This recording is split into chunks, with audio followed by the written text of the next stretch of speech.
Pourquoi un homme de Dieu doit toujours consulter Dieu avant d'agir? Dans la Bible, plusieurs serviteurs de Dieu ont été puissamment utilisés, mais certains ont aussi été sévèrement corrigés parce qu'ils ont agi sans consulter Jésus-Christ. Regarde le roi Saül. Dieu lui avait ordonné d'exterminer totalement le peuple d'Amalek, un peuple ennemi d'Israël, 1 Samuel 15. Mais Saül a désobéi. Il a épargné le roi Agag et gardé les meilleurs troupeaux, pensant offrir des sacrifices à Dieu, alors que Dieu avait ordonné de tout détruire. Dieu voulait une destruction totale du peuple amalécite, parce que c'était un peuple rebelle et ennemi de Dieu depuis longtemps. Exode 17, versets 8 à 16. Il croyait bien faire, mais Dieu ne lui avait jamais demandé ça. Résultat, le prophète Samuel lui dit « L'obéissance vaut mieux que les sacrifices ». 1 Samuel 15, verset 22.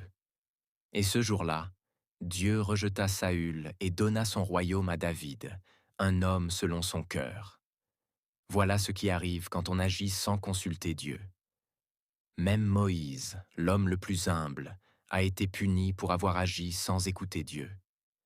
Quand Dieu lui avait dit de parler au rocher pour faire sortir l'eau, Moïse, dans la colère, frappa le rocher. Nombre 20, versets 8 à 12.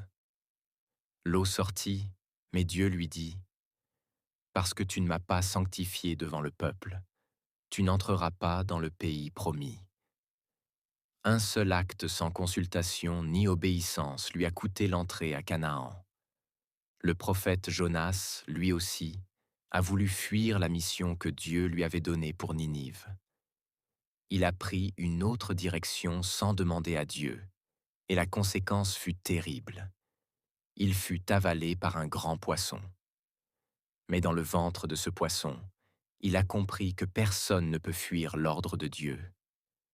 Même Élie, après avoir fait descendre le feu du ciel, a agi par zèle charnel en ordonnant de tuer les 450 prophètes de Baal.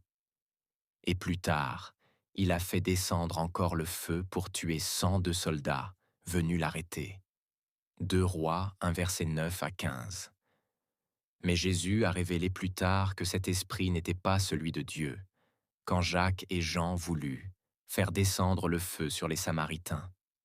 Jésus leur dit « Vous ne savez de quel esprit vous êtes animés, car le Fils de l'homme n'est pas venu pour perdre les âmes, mais pour les sauver. » Luc 9, versets 55 à 56.